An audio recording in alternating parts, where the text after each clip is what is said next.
Dreamers, you know about the infestation, right? Spreads like a month-old salad with genocidal intent. Swallows everything it touches, making monsters from meat or metal or both. Well, these days it's mostly contained. Spores as old as stone, derelicts drifting in forgotten orbits. So it was with old Kanga, somehow exposed and promptly cast out. Woke up on a blessed cage drop down to Eris. But should some sad soul catch the gray vein, well, every culture has its plague dogma. But maybe there's something more to this infestation, something we all missed. Turns out, Kanga didn't find void in that hell nest, no. He found a survivor. Little boy, Arlo, died 3 years ago. Yet there he was. Lost his voice, but gained his life. And somehow saved old Kanga with the slightest touch of his slender hand.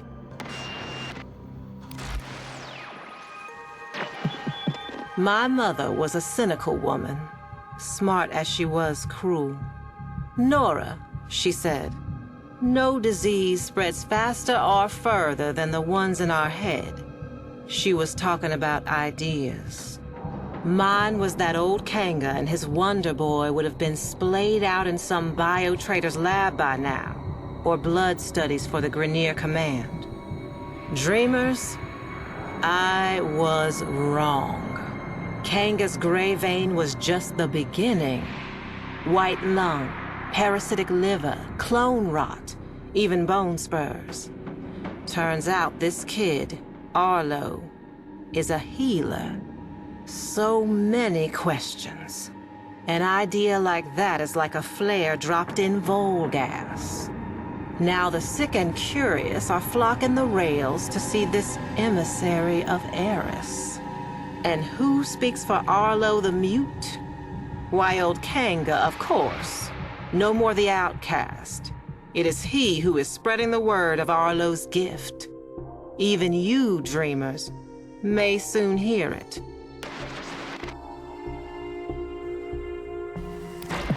Whether you're bad news first or bad news last, tonight I got you covered, 'cause bad news is all we got.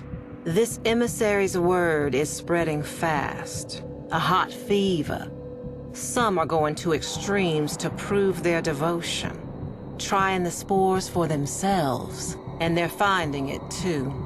Some lunatic spikers jacked the solar nav and flagged the derelict zones for all to see. Old haulers and new hopefuls out there are proving just how smart most people aren't. Yet Kanga's ranks are growing, arming themselves for the safety and security of our emissary, setting the stage for a great assembly to come. Buzz is, Arlo will break his silence. Till then, dreamers, check under the bed. A fresh brood is sprouting up along the rails. And it seems they have the scent of those blessed by the emissary's touch. Y'all did see this coming, right, dreamers? Surely did, but not like this. A grand gathering before the emissary and his speaker. Standing room only. Bodies pressed to bodies. A great overheated mass breathing as one. Waiting for their beloved healer mute to speak. Kanga hushed the crowd. He shed his mask, and there he was, laughing at them. Sick as the day he was banished. More. His retribution was at hand, born of a virus spreading further and faster than spore and space ever could have. Arlo. And in that stunned silence, Arlo himself made a sound. Not a word, but a stifled gag. A swollen choke as he opened his mouth. And there it was, pointed, black, a tongue, but not, snaking and bulging and splitting him apart. I looked away then. I had to. But that sound stays with me. Not the sound of human terror, bad as it was, but what came after.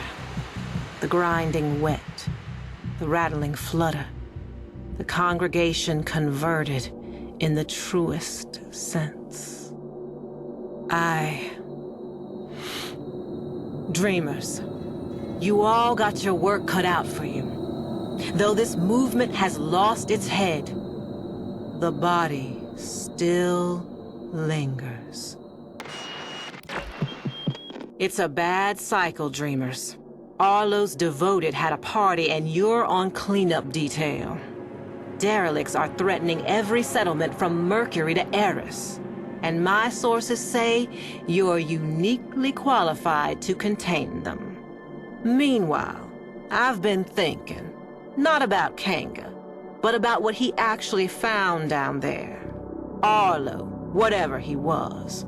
Some kind of lure? An evolution to bait us in? Is there more to this infestation than fangs and acid? I know what my mother would say. The people saw what they wanted, heard what they hoped, and human nature did the rest. Still, I'm hearing rumors. The mass on Eris is in turmoil, and nobody, but nobody wants to check it out. It's seething. And if it's not thinking about this whole ordeal, baby, it's feeling it. This is Nora Night, saying for now, dreamers, so long and hold on.